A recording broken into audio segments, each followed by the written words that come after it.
You're listening to The Drew Yari Show.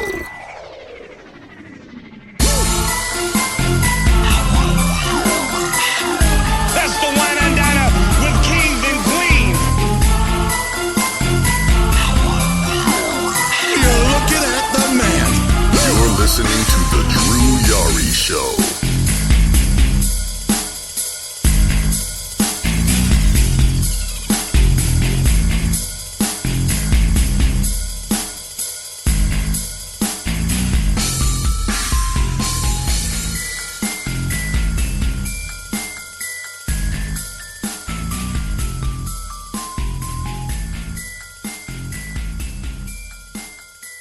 And welcome to the show, guys. It is Wednesday, 9:30 p.m. on the dot, and you're here for another episode of the Drew Yari Show. It's solo tonight, and I'm going to be reviewing NXT, and I'm going to break my one rule tonight, where I'm going to review All Friends Wrestling. It's one of those things where it's just like, it's kind of like watching a car crash. You don't want to look, but you have to. So, I'm going to be reviewing All Friends Wrestling. I took notes. I watched both shows at the same time, so these are my notes, how I wrote them, how I saw it. There were times where I had, AEW on mute, and then there were times where I had NXT on mute. So, depending on depending on what was going on, it was one of those things where if something looked interesting on AEW, which was few and far between, I kind of had to turn the volume up. Same thing with NXT. And I'll be reviewing Full Gear for this Saturday, which I'm going to try and watch. I'm not going to pay for it, that's for damn sure. I will try and bum off somebody to see if I can get a live link. And who knows, I might even do a review. I might even do a post review after the show. Put this phone on vibrate or silent.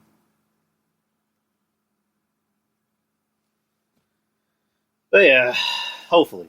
And then there's a lot of other topics on top. It's just very small topics, nothing too big. I even wrote them down, but let's see. So let's start with NXT. The first match was Ember Moon versus Dakota Kai, which is pretty ballsy to start with the women's match. And you know what I mean by that. But anyways, Ember Moon, Dakota Kai, wasn't doing it for me. I wrote down in my notes, Ember's new gimmick and her attire aren't working. Something about Ember Moon, she has go away heat with me. And I don't hate Ember Moon. She seems like she'd be a sweet girl to be around, but it's just, she doesn't do it for me. Like, her gimmick, her in the ring, whatever she's trying to do. Like when she was trying to be, werewolf girl, or whenever, whatever her gimmick is now, which is, what's up, Maurice? Whatever her gimmick is now, which is, I guess, she's supposed to be like the Road Warrior or whatever the fuck it is. It doesn't do it for me. I don't know. It's just not, it doesn't work. Like, she has go away heat with me. Anytime she's on the screen, I try to do something else, but. This is live, so I kind of had to pay attention, but her and Dakota Kai, because they're having some kind of feud. They had a match, which, again, I had NXT and AEW on at the same time, so I was kind of paying attention more to what AEW was doing, believe it or not. So it got to the point where I was kind of zoning out of NXT, especially this match. Yeah, in the end, Raquel Gonzalez interferes. Not by hitting Ember Moon, but she distracts Ember, and Dakota gets the win. Which I was surprised because, I would think, since they're pushing Ember, with this new gimmick, they give her that automatic win. But, I don't know, maybe they've already lost faith in her, or maybe they're just continuing this feud. Ember is not exactly new. So, I don't know. We'll see what goes on with Ember, but like I said, I have zero interest in her. And next we had Cameron Grimes in a backstage segment, kind of reeling from the haunted house match from last week. He's like really afraid. The referee sneaks up behind him, and Cameron just sells that he's really scared. So I'll give Cameron this. He's got the personality to really sell this. Like he's just really this scared goof, and it works, and it was kind of funny. Let's see, Shotzi Blackheart had a segment where she was talking about her match with Toni Storm. Then we had Cameron Grimes versus Kushida. Surprises match went 2 segments. I mean, I was and I wasn't, but good back and forth. I mean, I think Kushida needs new gear. I don't know, just I have a thing with wrestlers that wear pants to wrestle. If it's not a street fight, they shouldn't be wearing pants or just regular jeans. I'm glad he's not doing his Back to the Future shtick. I like Kushida. He's a guy that needs to be pushed. He certainly has the talent, and the fans really do rally behind him. So, what happened during the match? Let's see what I put in my notes. So the referee got knocked out, which at me I'm just like, oh fuck, who's gonna tell me Dream is gonna come out? I don't want to see this feud anymore. I don't want to see Dream on my television anymore. And he was in the main event. And the ref gets knocked out. Another ref comes out, which is the zombie ref from last week's Haunted House match. And Grimes is terrified of him. The ref is trying to get close to Grimes, and Grimes is just, saying, get away from me, like he's scared. So Kushida puts him in the, whatever the fucking move is called, his arm lock. And the referee's asking, do you want to tap? And Grimes sees the ref, and he's scared. So he starts tapping, so Kushida wins the match decisively. Which is good for Kushida. Grimes, he's basically the guy that's going to put over other guys. He's a jobber, but not really. Unlike Dream. We had a Toni Storm segment. Let's see. What the fuck else did I put? I put 10 segments for some. Oh, we had Io Shirai's segment where she was talking about Rhea. So I didn't really hear it too well. But it looks like it's going to be Io versus Rhea. I guess they're going to set that up pretty soon, which I don't mind. I mean, that should be a WrestleMania or a Takeover Mania thing, but I mean, I'm fine with it. I just preferred it, the Takeover for Mania. But next, you had Drake and Dane versus Everrise, which I completely lost interest in. Was it McAfee and his crew showed up, which they're called the Kings of NXT, and they show up and interfere in the match and take out Drake and Dane. McAfee gets on the mic and starts shit talking Undisputed Era. Takes out a Undisputed Era flag, goes in the trash, sets it on fire, goes to the back, or they go back to their car. Dane goes after McAfee, but Birch, Lorcan, and Pete Dunne take him out. Pete Dunne pretty much impales him with the front seat car, the front seat. Oh, fuck! What am I? Fucking front door to the driver's seat. There you go. To which McAfee's like, that was a little extreme, but I like it. So I don't know when TakeOver is going to be, because I assumed TakeOver was going to be, or TakeOver War Games was going to be the night before Survivor Series, but obviously with COVID going on, they're going to set up their own thing, or maybe this is just going to be NXT's own thing. Is that we're not going to be the stepping stone before WWE, or maybe WWE wanted that because maybe WWE was like, yeah, we know if your show is going to go on the night before ours, you're going to destroy us. People are going to love your show a lot better. It's War Games, so War Games is always like the better show, regardless of what they do the next night. So, from what I heard, because I was looking on online to see when TakeOver War Games is going to be, I believe it's going to be in December. I think they're going to have it. I think the week after or 2 weeks after Survivor Series. Which, seems like a better idea. I think that's better to have NXT be its own thing. I mean, obviously, also let the pay-per-views be their own thing. Don't just let them be a stepping stone, for WWE. That's what they kind of need. They need their own identity. I mean, it still sucks that NXT is not going to be in Survivor Series this year. It really does. Especially since NXT won last year. You would think, the main roster would want some form of payback. But, to each his own. And apparently, WWE is not too fond of what's going on with Survivor Series. They're not too crazy about the lineup so far. Which we can talk about that later. But, let's see.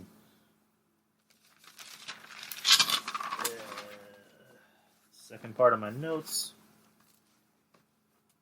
Let's see. Gargano had a segment, which I had the volume down for a reason.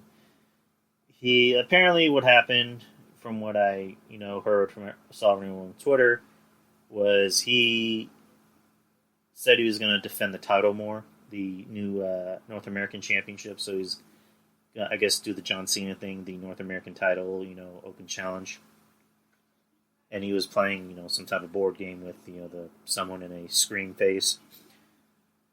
Who, I guess, eventually we're going to find out who that is. RJ from last week said it could be Austin Theory, which wouldn't be a bad idea.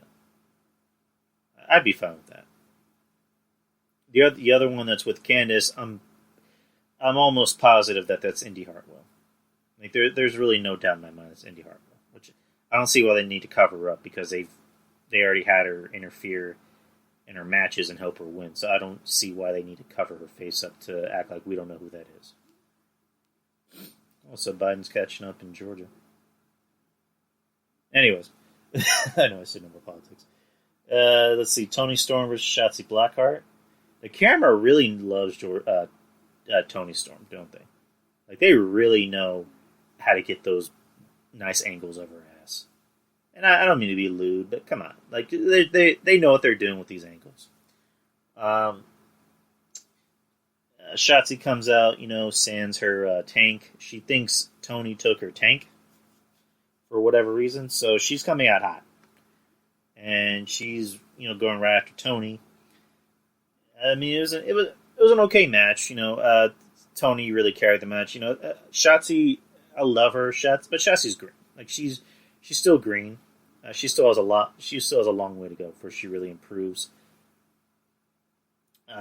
During the match, Candice gets is on the big screen, and she's the one that stole Shotzi's tank. So she's basically getting payback for what happened last week when Shotzi interfered in the main event of the Tables, Ladders, and Scares match with Io, which that's what she said, because basically what happened is that she distracts Shotzi and then Toni takes advantage of it and pins her while she's not looking.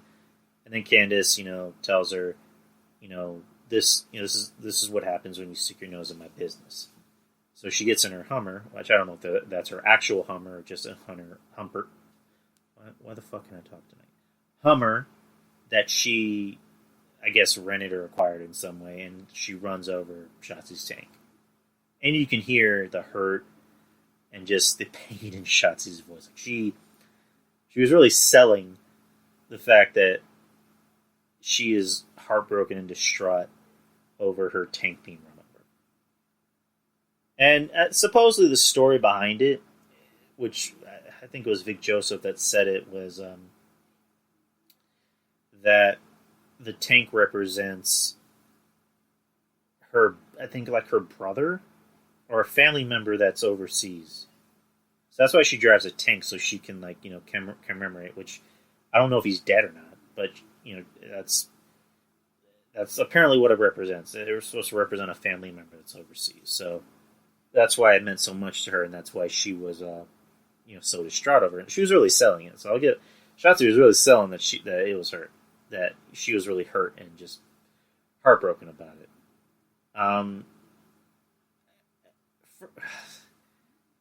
Little tidbits.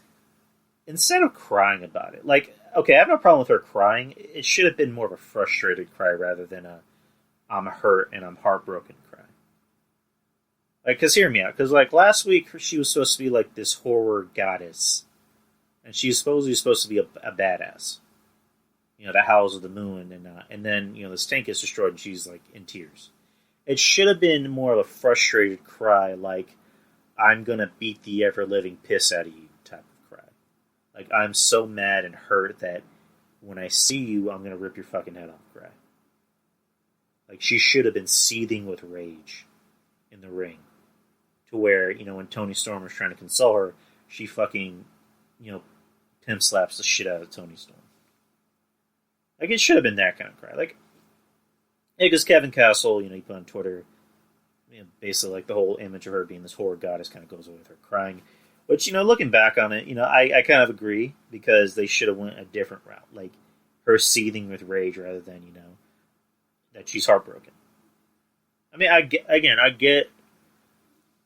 when you look at what the tank is supposed to represent, it makes sense. But yeah, they probably should have went a different way, in my opinion. But let's see.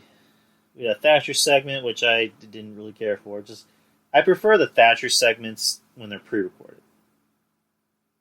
But I mean, they have like 1 billion. They have like 1,000 billion people under contract, so they want to give everybody the spotlight.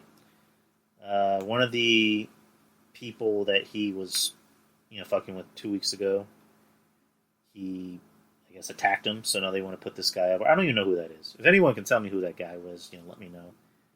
So he came back and attacked Thatcher, so I guess that's going to be a thing. Which, I mean, I guess when you look at it, it makes sense, because eventually one of these guys are going to snap, and they're going to go after Thatcher. And it's NXT. At the end of the day, it's developmental. And all these guys are developmental. So they're going to want to get some of these guys over. Let's see, Xia Li's segment, where she, apparently needs to wrestle, or else she'll, be living on the streets. She's going to wrestle Raquel Gonzalez next week. She needs to wrestle her, in her words. Then you have the main event. You had Ciampa and Dream. Ciampa, I'm not sure if he's purposely trying to look like Shredder from the Teenage Mutant Ninja Turtles, or I don't know what he's doing. Dream, for whatever reason, and Jeff Lippman pointing this out, looking like Dennis Rodman each and every day. I'm surprised he hasn't dyed his hair yet. I mean, I told him at least Rodman was actually over, but I don't know. I don't know if they're getting ready to fire him already, because just like they have taken away the gimmick.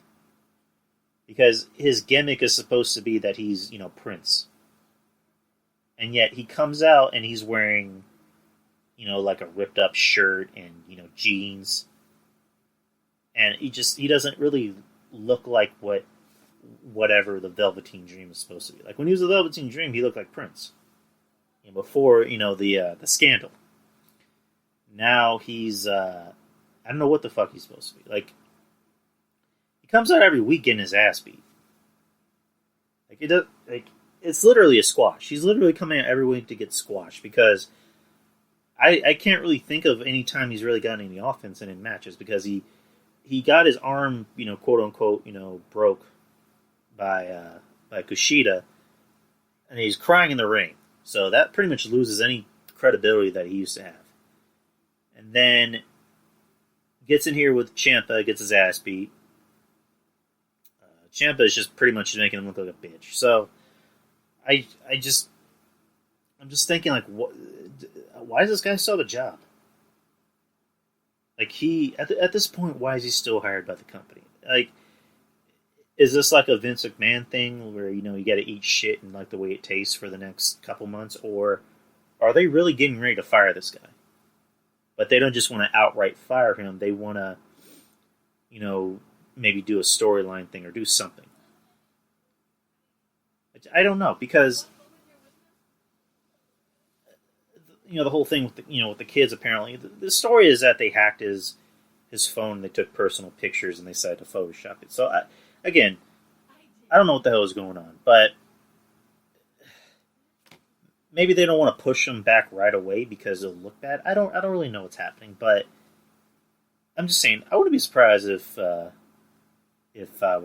Dream is future endeavored in the future, or by the end of the year. Before this year ends, I wouldn't be surprised if he's gone. It would not shock me at all. But yeah, Ciampa wins pretty much decisively. Ciampa, I guess he's a face again because he was a heel, which I preferred him as a heel because he's a lot more menacing.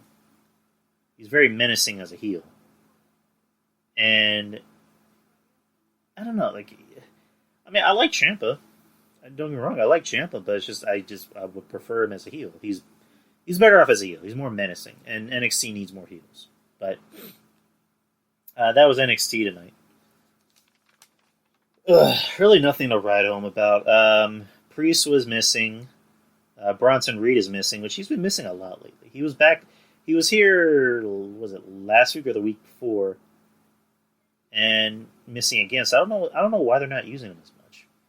So, and then Io was gone, which made sense because, she already had a big match last week, so you're going to give the champ some time off. Rhea was missing, which I don't see why she was missing. And then Finn's been out for a while, due to the, he's still recovering. Which I hope it's nothing serious. I hope he doesn't have to relinquish the title because that would suck. Because Finn was starting to get some fire back, and then he has to give the title. Which again, I hope he doesn't have to do because it probably wasn't that serious. Again, WWE isn't following through on those, so I don't get why they would. But anyways, let's see. And then, of course, in his feud era, selling that they got their asses beat. And let's go to AEW. Sorry, I was burping. Show begins with Jericho coming out on commentary, and everyone singing Judas, which, again, I'm glad I muted it. I put, Jericho pretty much jerking himself off. Begins with MJF and Wardlow versus Sammy Guevara. Sammy Guevara and Ortiz. I thought it was a good match. I thought it was a good, tag match. I don't think MJF is buried because of this segment. It was a stupid segment. It was something that didn't really need to happen. I know, Rob over at Wrestling Court. I like Rob. Rob knows I like him. I'm not trying to shit talk him or anything, but it's just he says, Jericho's doing something different. I'm like, okay, I don't have a problem with different, but that was something that probably shouldn't have happened, in my opinion. But anyways, they're still going to treat Jericho like a star, and the fans are still going to treat him like a star. But MJF, he's still young. His career is not dead. As much as, some people, Jim Cornette, like to say, I don't think MJF's career is dead. As long as he's not wrestling a blow-up doll in the ring or fighting a 9-year-old girl, like Kenny Omega, he'll be fine. I mean, one thing I'll give MJF, at least he could sing. At least he had the pipes, to pull off singing. So I'll give him that. But it was a stupid thing. But anyways, he'll be fine. But anyways, Wardlow I think needs better attire. I don't know. It's just I think if you're actually a big guy, like if you're Big Show or Bronson Reed, you can get away with wearing the the two straps. That's fine. Wardlow's a big motherfucker. He's a big in shape motherfucker. His attire doesn't look good on him, personally. I think he needs to just stick to maybe wearing tights or pants or whatever. But I don't know. I like Wardlow, but he needs better attire. I also put in my notes who's the heel and who's the face. MJF's a heel. Isn't Sammy Guevara supposed to be a heel? I guess heels are allowed to dislike each other, but I don't know. And also, I like these two. I like this. This is a feud I wouldn't mind seeing. I would not mind seeing a feud with Sammy Guevara and MJF. Two guys who are good in the ring. MJF, great on the mic. Sammy Guevara, he's not terrible, but he's not great on the mic. He's just there. But I wouldn't mind seeing this feud down the road. And let's see. For the love of God, can we stop superplexes? Like, we do not need superplexes in every fucking match. Like, to me, that's something that should be in bigger matches. That's something that shouldn't be on I wouldn't say not be on television, but that is not something we need to see in every single friggin' match. It's dangerous and it's just stupid, and it almost takes the meaning out of super. It's like super kicks. Now Anita Bay can do a super kick. You know, the Young Bucks do a super kick. Adam Cole does a super kick. Kenny Omega does a super kick. My cat just did a super kick to me not too long ago. Yeah, my cat Chicken Wing. He just super kicked me before the show started. Fucking Chicken Wing, asshole. To his feet, a little shit. Let's see. And there's a bit in the match where Sammy is outside of the ring, and there's somebody wearing a Pentagon match. Am I saying it right? Pentagon, whatever. That dude was with the bald guy that was wrestling Jericho not too long ago, and Guevara was going to give him a high five, and then he flicked him off, and then the masked dude ended up hitting Guevara with a chair, and ended up being Matt Hardy. And then MJF put Ortiz in his Salt of the Earth submission, which I think is actually a pretty good move. It's a pretty sweet move. He ends up winning. After the match, MJF attacks Jericho while he's on commentary. So, setting up their match this Sunday. I mean, not Sunday, Saturday. Which, we'll talk about that. And we had a Kenny Omega segment, setting up the match with Paige, which, put on mute automatically. Russo versus Trent. This is Russo. Miro. What the fuck ever, I don't care. Miro versus Trent. Miro's first ever singles match on AEW. Miro is big. Again, that he's gotten really jacked. Other than that, that's probably the only good thing I can really say about Miro is his run in AEW has not been very good. They still call him the Bulgarian Brute, but yet he's in a faction with a guy who looks like a complete joke. Their whole shtick is that they play video games, and that's why they're best friends. Which, I mean, I play video games too, but it's just like, I don't call myself the half Iranian Brute. I really don't. It's just, there's nothing brute about me at all. So, the best way they could have debuted Miro was just, why not be someone who could be, maybe not a threat, but a foe to somebody else? I mean, you know what? You could have put him in the faction with Taz. Why the fuck not? I mean, can you imagine Miro and Brian Cage in a tag team? And just let Ricky Starks kind of do his own thing? That would have been a good faction. Or have Miro go against Cage. Have Miro go against Moxley. Have Miro go against Cody. But instead you debut him wearing a Mickey Mouse shirt and pink pajamas. That were apparently, $600 or $1,000, which that's just a whole new level of douchery. And for some reason, he has blonde hair. It's just like, this is a guy we've been what's the word?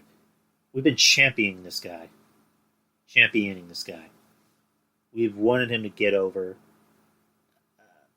He was a guy that was over in WWE, but they didn't want him to get over. They refused to let him get over.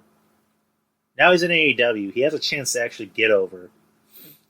And he's in this shitty gimmick.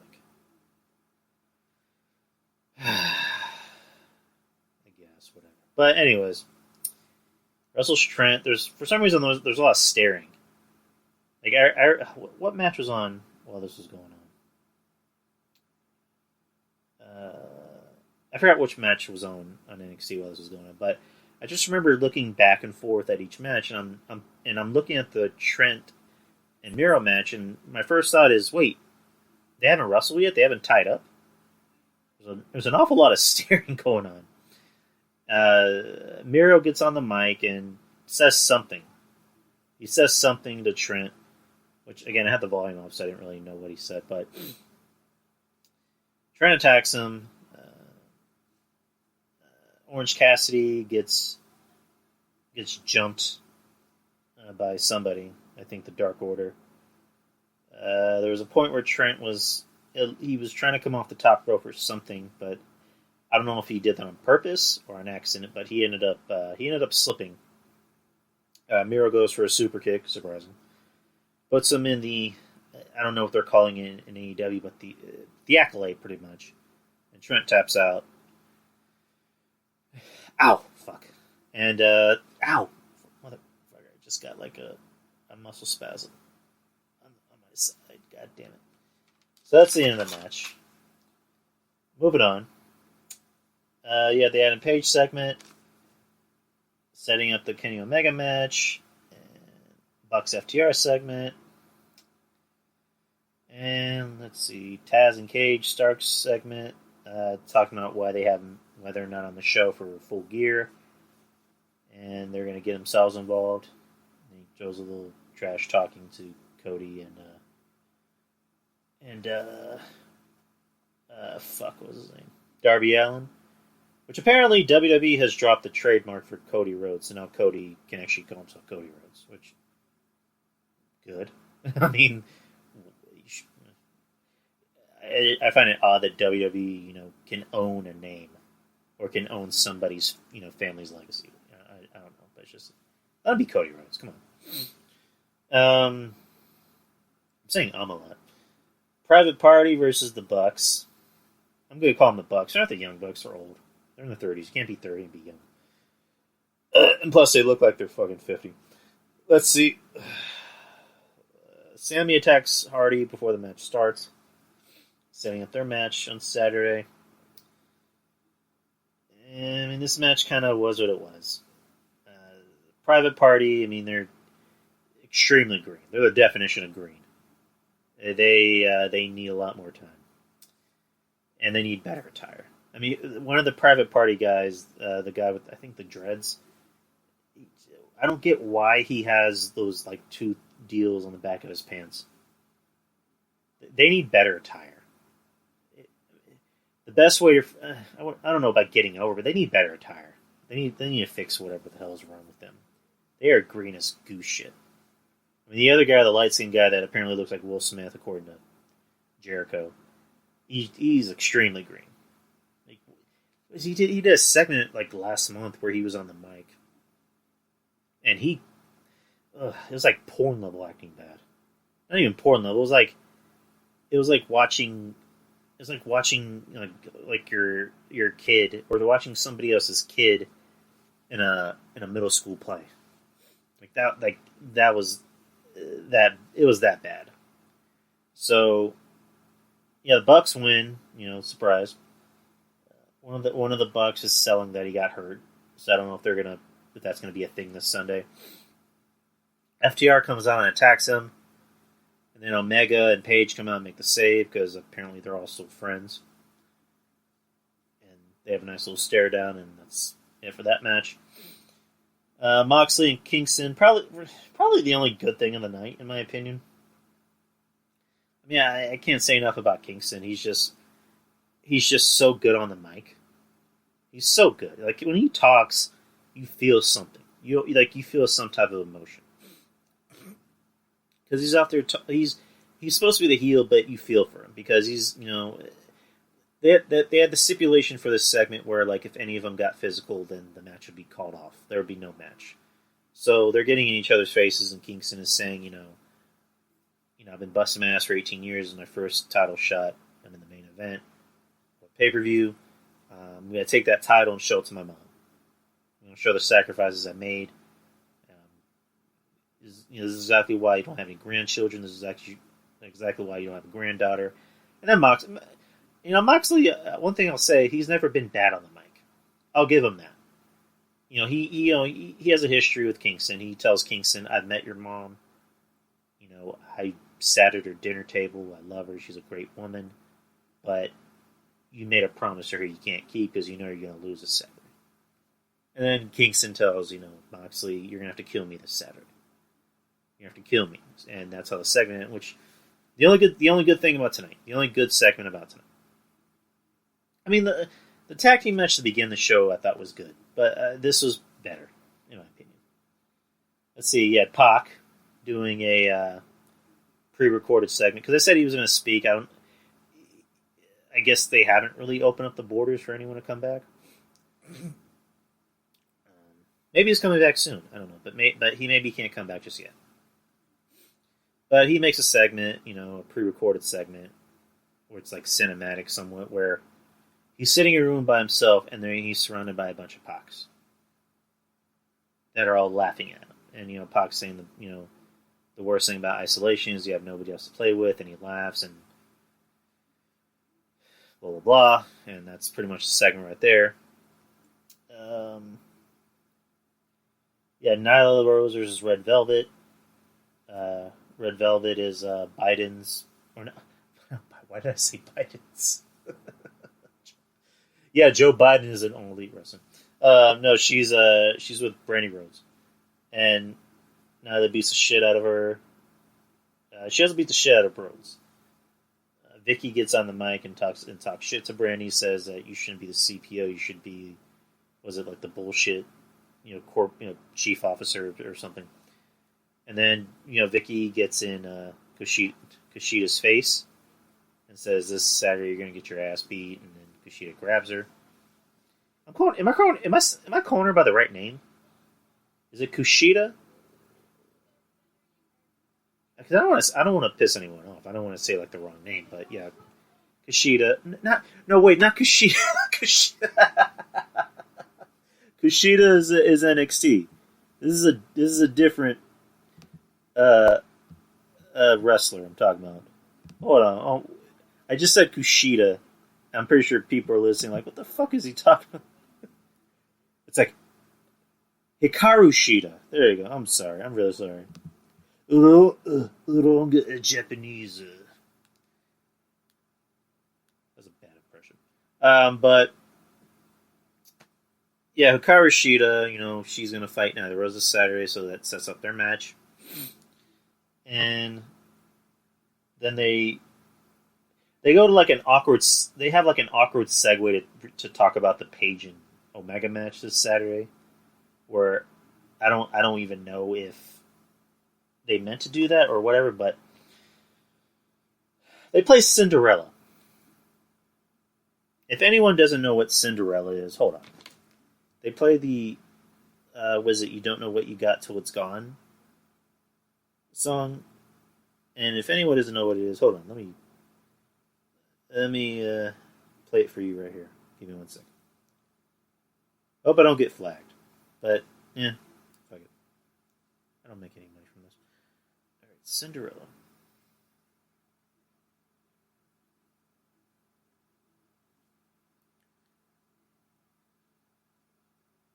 No one told me my bill was going to double after 1 year. They're breaking it down. What are these fees?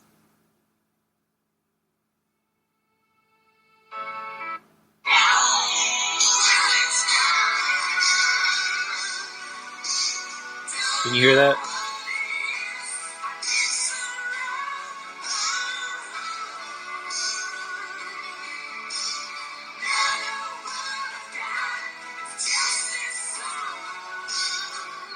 Yeah. Yeah, just look it up, Marius. But yeah, it's it's a good song, but not for this match. I mean, you would think they would go with something a little bit more harder, but it's just, I don't know if Jericho was in charge of picking that song, but that was a bad choice. That was not a good choice to build up his feud. It didn't work. It was stupid. I'm like, what the fuck is this music? And Darby on segment where he runs over somebody wearing a Cody mask. Okay. Then you had the main event. You had the Gun Club, which was Billy Gunn and his son with Cody Rhodes versus the Dark Order, Colt Cabana, and two other guys, which I don't know what the fuck they are. And they win the Cody and his team wins the match. Gunn's son goes for a spine buster. Ends up picking up the win. And then Cody gets on the mic and cuts a promo on Darby, who's watching him from afar. And just, tells him, you think you're not the face of the company, but, I went on my way to get you hired. I think you can be the face, but you're not really the like, that's how I took it, because he said, he just, basically just said what I said, that I went on my way to get you hired, and then I got you in the ring with me. So I think you can be the face, but just not this Saturday. So, I kind of took a comical route where it's just like, you don't suck. I don't think you suck. I think you're very good. The office thinks you suck. Everybody else thinks you suck. I think you're very good. But in reality, you kind of suck. Oh, man. That's how I kind of took it. I just thought it was kind of a weird promo. But that was the end of AEW. And both shows were not that good. Can't really pick anything from each show that was really as good as each other. Or really, better than one thing. AEW, I thought the Kingston and Moxley exchange was pretty good. I thought that was maybe the only good thing on the show. That, and also, the tag team match at the beginning of the show. NXT, again, wasn't that great. It was missing a lot of stars. It was very segment heavy. Very segment heavy. I didn't really... There really isn't anything I could pick on that show that I thought was good this week. They had such a great show last week, and then it just... Bleh. This week. So, that was NXT and AEW for you. So let's get into Full Gear predictions. So far, Full Gear has 9 matches. Man. I have a feeling we're going to be in for a long show this Saturday. So Full Gear is this Saturday. Let's start with the last match. So, the pre-show is apparently going to be Serena Deeb defending the NWA Women's Championship against Allison Kay. The pre-show.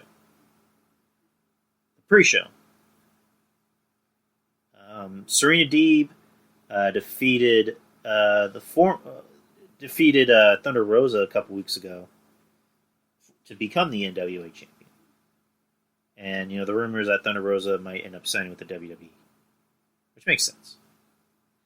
And now Serena Deeb's a champ, which is good because I like Serena Deeb.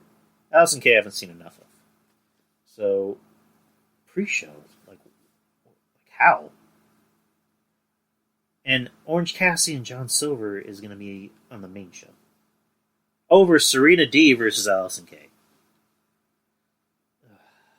Anyways, Serena Deeb's going to win. I imagine she's going to win. She just won it. So, let's go on to the main show: Orange Cassidy versus John Silver. What's that thing in Uno where you want to skip a turn? Or I don't know. I'm skipping this match. I don't care. They're probably going to let Orange Cassidy win because they like Orange Cassidy for whatever reason. Next match, you have Jericho versus MJF. In a singles match, if MJF wins, he's allowed to join the Inner Circle, which doesn't really make any sense. Why does he need to be in a match to join the Inner Circle? Why can't he just join it? It's like, okay, because first of all, these two are heels. And MJF needs to win a match to join the Inner Circle?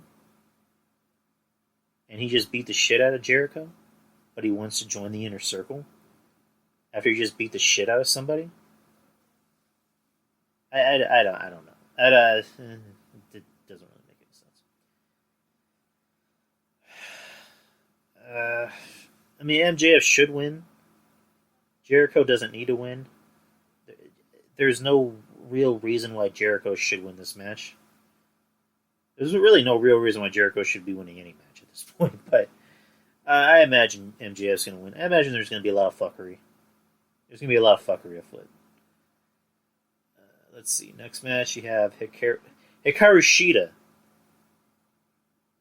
Not the other one, but Hikaru Shida defending the AEW Women's Championship against Nyla Rose. I mean, didn't she beat Nyla Rose not too long ago? I mean, I don't know, but I mean, she made an okay match. I mean, Shida's not bad in the ring. Nyla Rose, she really doesn't need Vicky Guerrero, personally, because she can actually talk. I mean, I guess, they just want to give everybody a manager, even though the managers don't really do anything. But,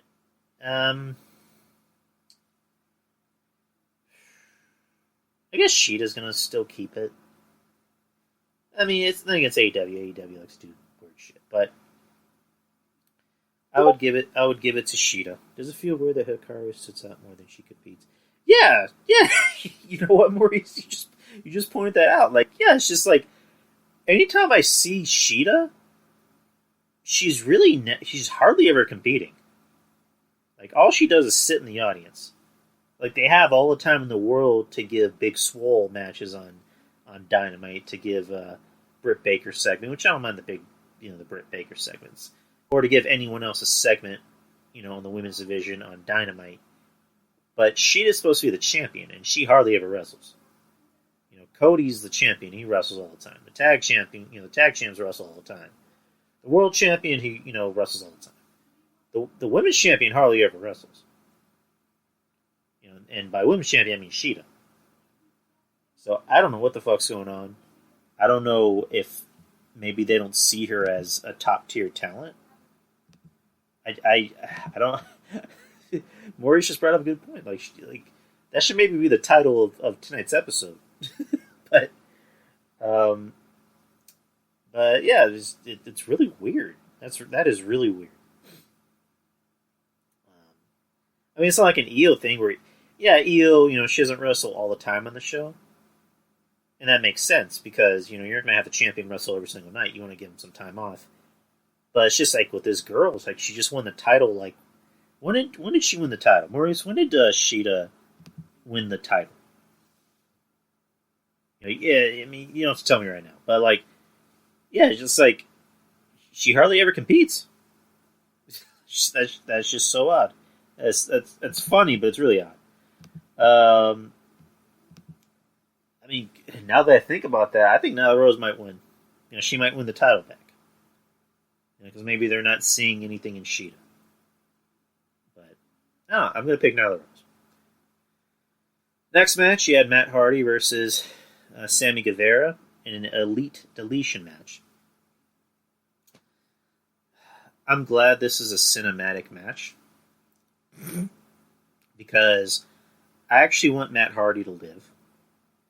I actually want Matt Hardy to be able to have see his grandchildren and play with them, and to be a groomsman at his son's wedding. Like I actually want Matt Hardy to live. I don't want to see him do any more stupid shit.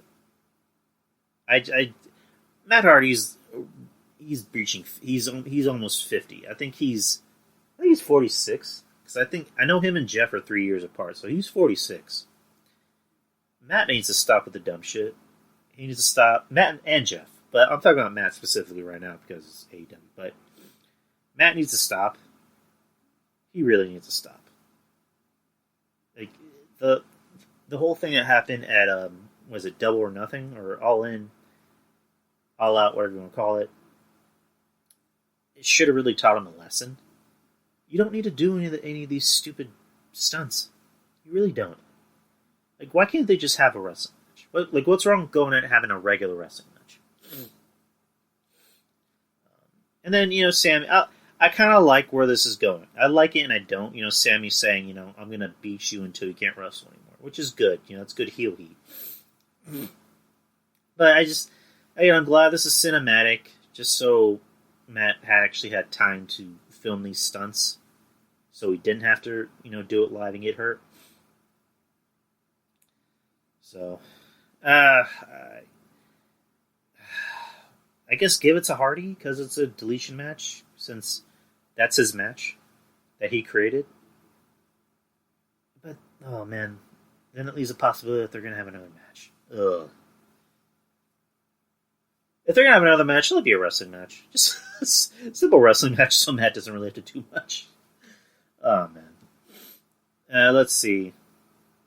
I'm assuming this is going to be the main event, but it's fourth in order on the show. But Jon Moxley defending the title, the AEW World Championship in an I Quit match versus Eddie Kingston. I love Eddie Kingston. There's no chance in hell he's going to win the title. I'd be shocked if he does. But it won't happen. Moxley needs to get the title off. They need to get the title off of Moxley. It's just not working. It really is not working with him. Good on the mic. Cuts good promos, but not good in the ring. Like, I'm at the point where I don't want to see him in the ring anymore. Because he's proven that if there's no thumbtacks or steel chairs in the ring, then he can't do much. Like, he's reverting to doing stupid indie shit. Which, I said it a while back, why do you need to do that? You're already getting paid. You don't need to do that anymore. So I don't know if it's a preference or he's being told to do it. But then again, AEW, who's telling anyone what to do? So, here's what I hope could happen. This could really be an ass-kicking contest. This could be two guys beating the shit out of each other until one of them says, I quit. It doesn't have to have tables. It doesn't have to have, thumbtacks. Nobody has to be set on fire. I mean, steel chairs, okay, fine, whatever. But it doesn't need to be that. It can just be two guys beating the shit out of each other. And it could tell a good story. But I have a feeling there's going to be thumbtacks. There's going to be stupid, shitty indie spots. Which there should be. I mean, they told a good story at night. Moxley knows Kingston. Moxley grew up with Kingston. Moxley, sat at his mother's dinner table. So that could be a good story that they can tell in the ring. But knowing, just based off of what I've seen from Moxley, and, lately, they're going to do stupid, garbage, deathmatch shit. Which they don't. Which, again, they don't have to. They don't have to do it. But they're going to do it. So, yeah, Moxley's going to win. Next, in order on Wikipedia, you had FTR defending the titles, the tag team titles against the Young Bucks. Which, if the Young Bucks lose, they will never challenge for the AEW World Tag Team Championships again. They did this with Cody. Why are they doing it? And that's the funny thing. It's just like, do they not know that we know that they're VPs in the company? That they actually have office jobs? That they're in charge of the company? It's like with Cody, it's like he can never challenge for the title again. It's like, Cody's literally a VP. Cody can just come on and say, you know what?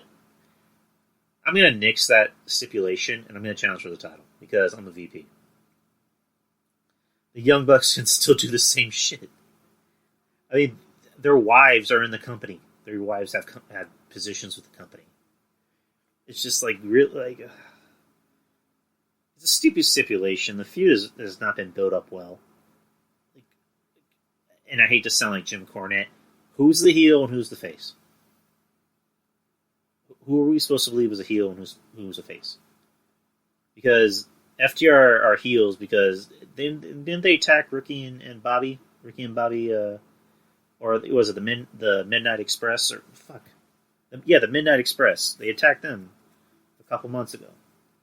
Now they're supposed to be heels, right? Now the Young Bucks are heels because they're super kicking Tony Schiavone for random reasons and throwing money at him. So It's not off to a good start. I mean, it wouldn't shock me if the Young Bucks won. I mean, they really should have just put the titles on them to begin with. Because now it just looks ridiculous. And then, I don't know, but they've made FTR look bad. Because FTR look like the only legitimate tag team in this company. And they've really gone out of their way to really sully the way they look. They have not made them look good at all. Ricky Morton and Robert Gibson of the Rock and Roll Express, thank you. Oh, man. Midnight Express, who was that? That was another... fuck, what am I forgetting? Someone will tell me, I don't give a fuck. But anyways, yeah, I'm not crazy about how this match has been built. So, it wouldn't surprise me if the Young Bucks win. Personally. I think they'll win. I want FTR to win, but I think the Young Bucks will win. Wouldn't surprise me. Cody defending the AEW TNT Championship against Darby Allin. Bucks are gonna win. Yeah, I think the Bucks will win. It would not shock me in the least bit. Stanley and Bobby Eaton, thank you. $5 ripoff, Sasha Baron Cohen. Now the rumor in this match is Sting might appear. Because Sting does not have a contract with the WWE anymore. The WWE actually took his merchandise off of the website. So you can't order any Sting merchandise on WWE.com. So the rumor is that he might appear in AEW and be a mentor to Darby Allin, which would not make any sense. I mean, I guess the only thing you can connect to it is that they both have face paint. But how are they going to be... For him to be a mentor, it would have to make sense. Because with Arn Anderson being a mentor to Cody, Arn Anderson knew his dad. They're both old school. It makes sense. Tully Blanchard being, the manager to FTR makes sense because, they're an old school throwback tag team. They have a lot in common. Darby Allin having Sting as a mentor makes zero sense because they are nothing alike. Darby Allin is, heavy metal, skater, punk, whereas Sting is, religious. He's a religious, good Christian man. So, and also, Darby Allin shit on Legends before. And he did an interview where he said, a lot of the young guys need to stop, marking out over Legends. And Darby Allin does a lot of the stupid stunt shit. So, how does Sting fit into that equation? I mean, can Sting, tell Darby, does Sting come in and be like, hey, Darby, maybe you shouldn't be doing all that, stunt shit. I don't know. I don't know how Sting fits in that equation. At this point, I don't think Sting is hurting for money. I think Sting is good. If Sting wants to appear on a wrestling show, it's going to be for the WWE. I don't know. I can't see him. I can't see Sting appearing on AEW. I just can't. I mean, you can throw out the suggestion that it's Turner, so he'll be reappearing on a Turner wrestling show, but I can't see it happening. I really can't. And to put him with Darby Allin, it wouldn't make sense to me. Personally, it wouldn't. Just my opinion. But yeah, Cody and Darby. Cody's gonna win. He just won the title back, so as far as I know, he's not doing any more shows, so I don't see him dropping the title to Darby. There might be some fuckery with because Taz and his FTW crew said that they might appear in the match, so I don't know what's gonna happen. But yeah, Cody's gonna win. I don't see Darby out winning the title. The last match on the card, which I don't think will be the main event, but I wouldn't be surprised, is Adam Page versus Kenny Omega in the AEW World Championship Tournament. The winner receives a future AEW World Title match.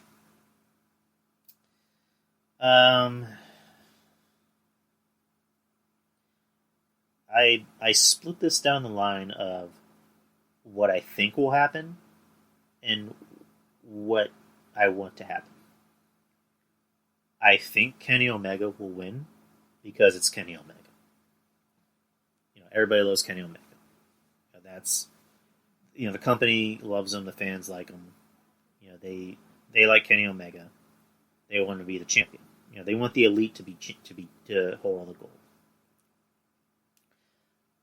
I want Adam Page to win, and not just because I like him, but I think it tells a better story. And I'll explain what that means. So the story is, the story that they can tell with Adam Page is, I got screwed out of being, the AEW champion. I should have won at the first, All In, but I didn't. And ever since then, I've been fucked up, emotionally and mentally. And I've been trying my hardest, to get back to, to get back in shape, emotionally and mentally. I've been drinking a lot. I've kind of ruined a lot of friendships, but now I'm in a better place to where I know I'm good enough to be champion. So that's a good story you can tell. You put him up against Moxley at whatever event that they're going to have, which I don't know what the next event after this would be. And,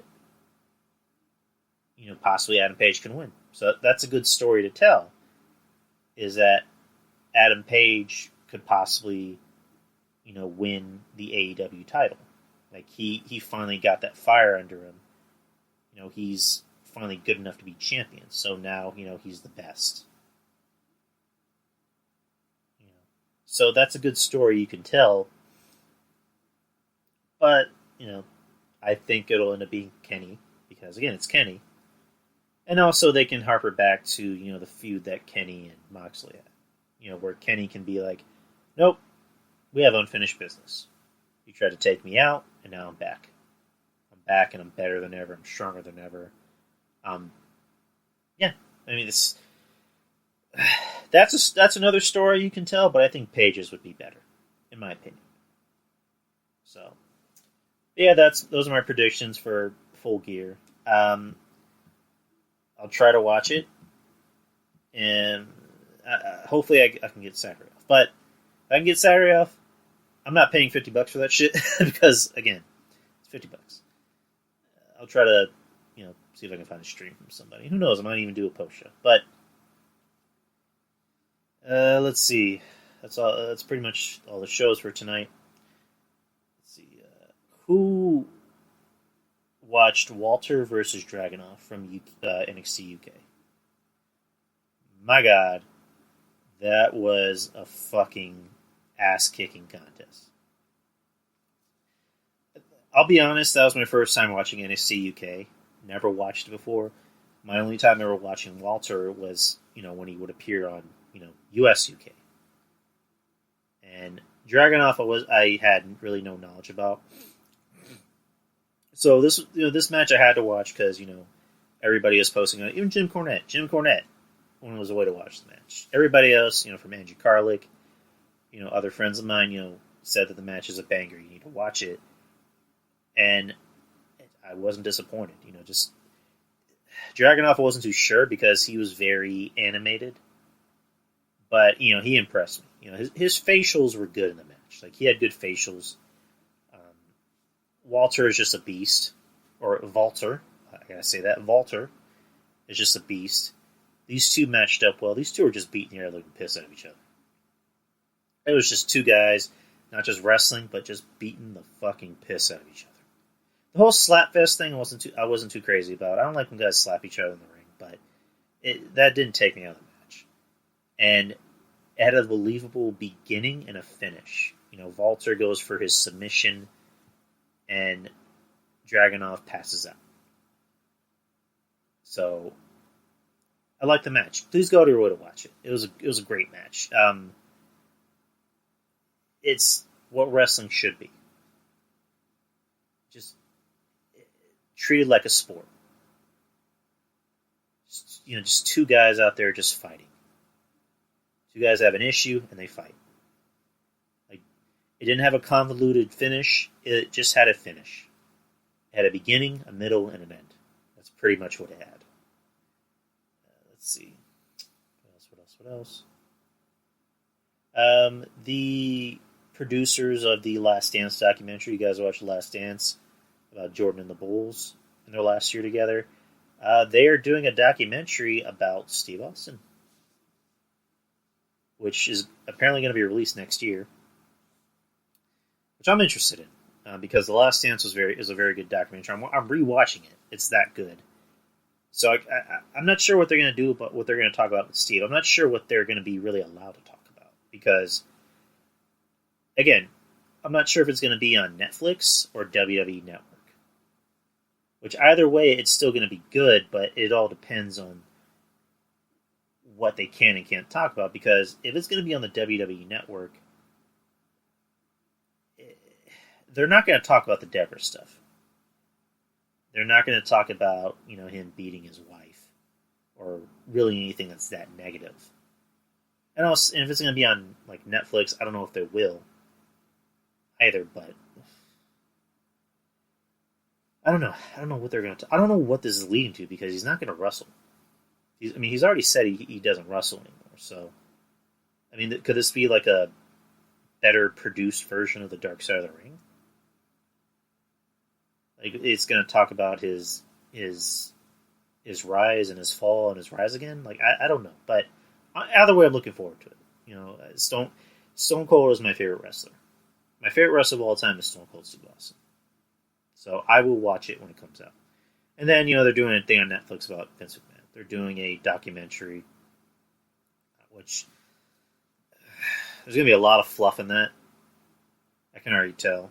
They're not going to make Vince look bad because Vince has really built this image of himself where he's going to make it look like he's the one that owns wrestling, like he did A, B, C, and D. I know Jim Cornette and Brian Last touched base on it, that there's stories that we haven't even heard of, that they're not going to touch base on. That apparently Vince, that he had to be given a small loan from, I think, Turner to really keep afloat or something like that. And that he apparently talks about how, Turner wanted to put him out of business and that Turner barely even talked about him. So it's going to be interesting to see what they talk about and what's going to be debunked. Let's see. Chavo Guerrero, he's on Chris Van Fleet, where Kevin Castle talked about this on his show last week. Okay, so Chavo Guerrero, this was back in 2005. Oh, damn it. Hold on. My mic got unplugged. Okay, now it's back in. So Chavo Guerrero, back in 2005, he had a gimmick where he denounced his Latin heritage and became Kerwin White. He came to the ring, wearing, a polo and cargo pants, and had blonde hair, and had a golf club for some reason. And this was the first time we saw Dolph Ziggler, because he was his caddy. He was called Nick Nemeth, which is his actual name. But it was actually a good gimmick. It was funny, because he would come out to like some Frank Sinatra type music, and he had a motto, which was, "If it ain't white, it ain't right." And then when Eddie passed away, he obviously had to drop the gimmick. So he was on Chris Van Fleet. He tells a story about how Vince apparently signed off on him appearing on Raw 1 week, wearing a hood. And if anyone can understand what I mean by hood, that's right. He was going to come in wearing a KKK hood. And apparently Vince McMahon signed off on it. Which I call bullshit on that. I really call bullshit on that, because there is no way that Vince would have allowed that. As a matter of fact, there's no way the board would have allowed that, because WWE is a publicly traded company. Because look what happened to Muhammad Hassan. Muhammad Hassan came out that 1 week with I guess were supposed to be terrorists coming out attacking Taker, it just happened to come out the same day as there were terrorist bombings in London. So he had to answer to UPN. Because UPN was like, yeah, we're not putting this guy on our show anymore. It wasn't a matter of, let the heat die down and we'll bring this guy back. It's like, no, UPN's like, no, we're not ever going to bring this guy back on our network. Ever. So I imagine USA Network, was like, there is no chance in hell you're having this guy show up on a wrestling show wearing a hood. As far as I know, in wrestling history, there's never been anyone showing up on television wearing a Klan hood. So Chavo Guerrero is full of shit. I can't really understand why he would say this. I mean, you can say what you want about Vince. There's no chance in hell Vince would have somebody show up wearing a Klan hood. I mean, they didn't even do that kind of shit back in the Attitude Era. So, again, I've never been a fan of Chavo Guerrero. Chavo Guerrero just made it very clear that he's still bitter about what happened in the WWE. He constantly goes out of his way to trash Cena, to trash people like Triple H. He's bitter. He makes it very clear that he's bitter. So for him to say this is just a new low. It's stupid. And I don't believe him, and I doubt anyone else believes him. So, and then Punk and Jericho apparently had a little exchange on Twitter. Jericho put on Twitter, he's like, I don't know much about politics, but is it supposed to go on this long? Which, it's a fair statement. It's fair to say. If you don't really know too much about politics, there's really nothing wrong with saying that. I don't know too much about politics, and I didn't expect this to go on this long. So, and then, Punk, put on Twitter, mocking him, saying, I don't know much about politics. So, and there's still heat between those two, but not really going to get into that too much. Kind of done with politics. Anyways, that's the show. Shout out to Wrestling Soup. Shout out to Kevin Castle, Trez, Wrestling Court, Texas Podcast Massacre, RJ, and Chicago False Count Radio, Yuck Nasty, John Draper, Break the Apocalypse Podcast with Brian J. and Shaheen. Shout out to Garden of Doom with Shaheen and Jeff Lippman. And that's about it. If I'm forgetting any names, I'm very sorry. Yeah, shout out to everybody with the podcast. I will be back next week. I might even do a watch along. I might even do another watch along. So, anyways, guys, take care. Thank you all who came by to listen to the show. And take care, guys. Peace.